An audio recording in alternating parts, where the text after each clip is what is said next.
Great. And then last we have with us here Pedro from the Governor's Advisory Commission on Latino Affairs. Let's give a warm round of applause for Mr. Anes as he comes up.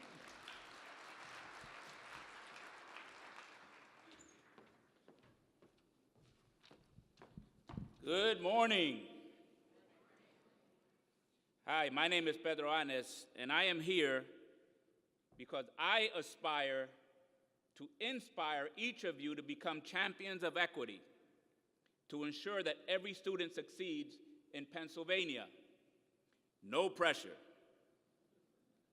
A little bit about me. I'm a serial public servant and an occasional troublemaker. 42 years I've served this country, 22 years in the military,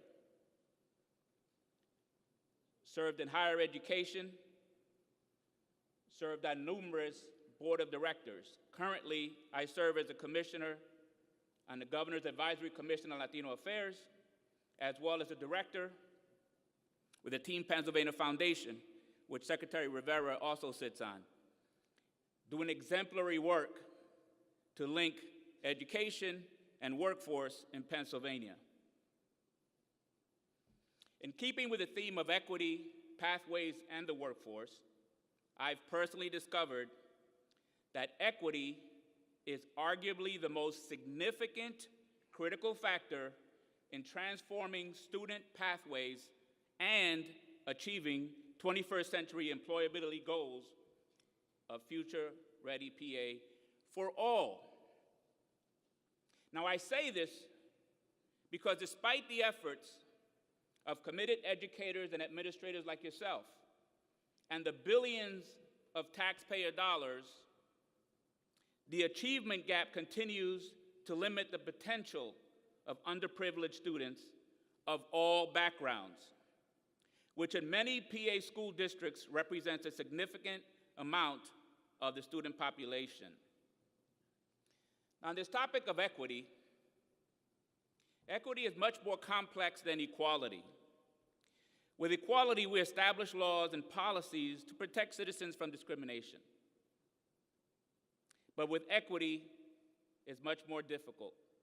We try to level the playing field by providing underprivileged students who start from behind because of their circumstances and the circumstances they were born into, or are failing. Provide them access to tangible resources, such as simple things like free lunch, because a hungry child cannot learn. Individual education plans for students with behavioral problems or special learning needs, and ESL for limited English proficient students. But what happens when we try to fix problems through equality?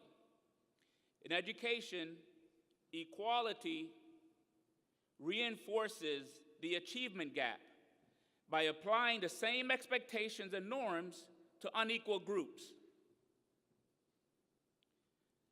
That's why we need to become champions of equity. That's why we need to ensure that we're at the table and the decision-making that makes the necessary resources accessible to the specific needs of those individual groups. Now, I fully understand that this is easier said than done, and my journey is an example of that. Now, this is important for each of you and extremely important. I've learned that you must be vigilant of minefields and barriers to equity, such as racism, unconscious bias, privilege, cultural myopia, and fear. Are you mindful of these things in your daily interactions with the students? These things are present in each of our lives every single day, and far too often, many turn a blind eye to these problems. I've personally been told by a CEO responsible for advancing technology in the region, that he did not want to apply for a $2 million STEM grant because the grant requires that an equal amount of minority students take part in the grant.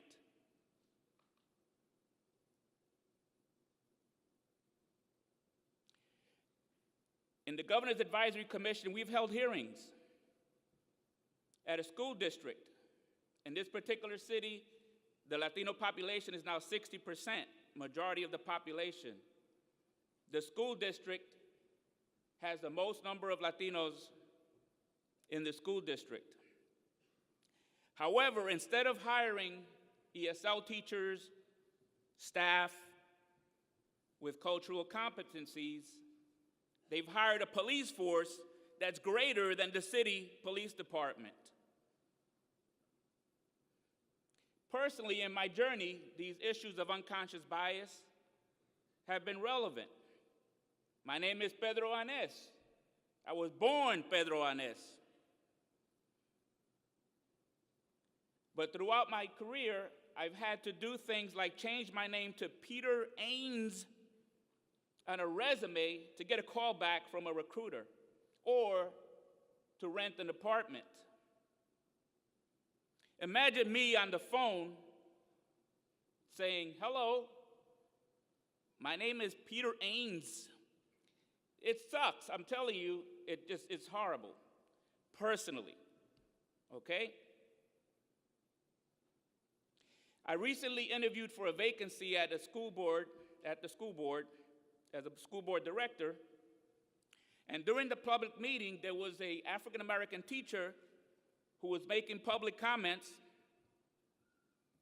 and he says, "I am one of 2 teachers in a school district of 1,800 teachers and staff. I don't feel comfortable here, and I don't want to stay here."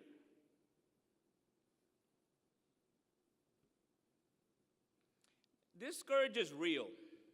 It is prevalent, and it poses a clear and present danger to our students, our schools, our workforce, our economy, and our country. But with every bad experience, there are good people across the Commonwealth, like yourselves, working on successful initiatives and programs. As I mentioned, Team Pennsylvania Foundation and the Governor's Advisory Commission on Latino Affairs, we collaborated, and I had the honor to serve on the statewide stakeholder work group to write the Commonwealth Strategic Plan for the Every Student Succeeds Act. And as Secretary Rivera mentioned, it was approved January of last year. To have a journey and to be part of the solution is no greater joy, and I wish that for you.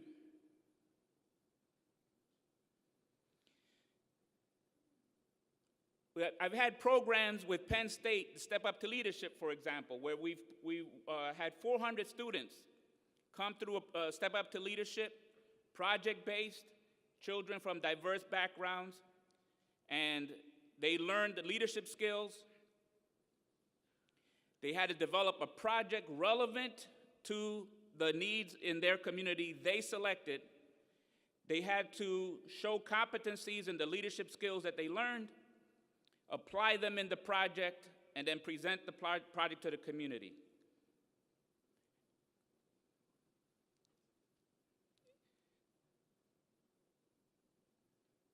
Now, and of course, conferences like the SAS, I can't leave that out. Now, I have one more example, real quick, of an endearing example of equity and community collaboration and partnerships at work. A few years ago, I was the president of the Latino Alliance, and we had a 17-year-old Latina lady, young girl, who was a salutatorian. Now, she was accepted to ESU in pre-med. It came to my attention that she had not responded to the acceptance letter because her father had abandoned the family and her mother put her in charge of her siblings, a very common occurrence in Latino families. 2 days before moving in, when I came to find out, I called the director of admissions, which was a friend of mine, and we collaborated regularly on scholarships and getting students from high school to the college. I told him the situation. He quickly waived the enrollment fee, matriculated this young lady into the college, did all the paperwork for the scholarship. The day before the start of class, which was move-in freshman day, helped this young lady with her property into the dorm. When this was finished, this young lady just fell and cried. That right then and there, her dream came true, despite adversity and challenges. Now, I'm going to ask each of you real quick to just close your eyes, and think of a time when you helped a student, a class, a school district achieve a child's dream. Think of how that made you feel at that moment. Think that feels that good that I want to carry this feeling with me and be a champion of equity, so that every student feels the joy of achieving their dreams, whatever that is. I believe in you, and I believe that as an individual, you can make changes in a student's life. I believe in us collectively that we can make changes to the systems, like the ESSA was a work that is just an amazing body of work that everyone came together, free of politics, free of racism, anything, just to ensure that the children had a plan that they could depend on. I believe that each of you will do your part in Future Ready PA and ensuring that all students succeed. That said, I want to ask each of you to join me in the breakout session where I'm going to go over these topics. You're going to learn a little bit about bungee jumping in Mexico and the perils of that. You're going to hear some horror stories. You're going to face your demons. And you'll learn my secret sauce for thinking about equity. We'll talk about the Governor's Advisory Commission's partnership with the Department of Education for a statewide education summit on equity in education in June 2019. And you'll get a chance to share your wonderful stories, plus make your own action plan to take away with you after this conference. Thank you very much.